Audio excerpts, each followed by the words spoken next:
অবাক করা বিষয়, ভূমিকম্প হয়, আল্লাহ নবী সাল্লাল্লাহু আলাইহি ওয়াসাল্লাম বলছে যে ভূমিকম্প হবে গান বাজনা মানে বাদ্যযন্ত্র ব্যাপকতা হলে, নর্তকীর নাচ ব্যাপকতা হলে, আর মদ পান সহজ হলে এবং ব্যাপক হলে তখন ভূমিধস হবে, আকৃতি বিকৃত হবে, ভূমিকম্প হবে।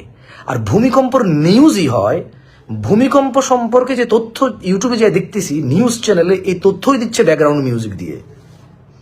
তাহলে মাটির নিচে বরফ আছে, বরফের প্লেট আছে, প্লেটে প্লেটে ঘষা খাইলে একটা প্লেটে সহ্য না করে সরে গেলে তারপরে ভূমিকম্প হয়, এটা সবাই বিলিভ করতেছে। কিন্তু এখানকার মুসলমান আমরা কেউ বিলিভ করতেছি না যে বাদ্যযন্ত্র আর নর্তকী বেড়ে গেলে, নেশা বেড়ে গেলে ভূমিকম্প হয়। তাহলে কিন্তু ওই ভূমিকম্প নিউজে মিউজিক থাকতো না। এবং আমি ওই নিউজের নিচে কমেন্টসগুলো চেক করেছি, কারো কোনো আপত্তি নাই যে আপনি যে মিউজিক ব্যাকগ্রাউন্ড দিয়ে যে আপনি নিউজটা চালাচ্ছেন, এইটা তো মিউজিকের কারণে ভূমিকম্প হচ্ছে। কারো কোনো আপত্তি পেলাম না। সে 2022 সালে চিটাগং একটা লেকচারে বলেছি যে আপনার গান বাজনা বাজানোর কারণে ভূমিকম্প আসবে, এই 10 তলা 20 তলা বিল্ডিং টিকবে না। আর কিভাবে টিকবে?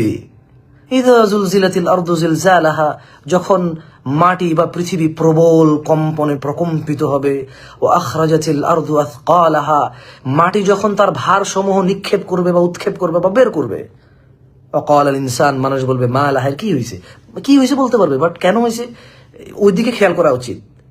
ওই কেন হয় ভূমিকম্প, এটা যদি খেয়াল না করি, তাহলে মাটি যখন সবকিছু বের করে দিবে তার ভারসমূহ, তখন বলতে হবে মা লাহা, কি হয়েছে।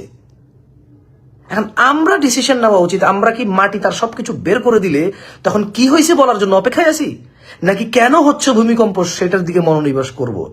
যদি আপনারা ভূমিকম্প না চান, তাহলে বাদ্যযন্ত্র শুনবেন না, নর্তকীর নাচ দেখবেন না, আপনার পরিচিত কেউ নিজের পরিবারের কাউকে নাচতে গাইতে দিবেন না, তাইলে ভূমিকম্প ইনশাল্লাহ আসবে না।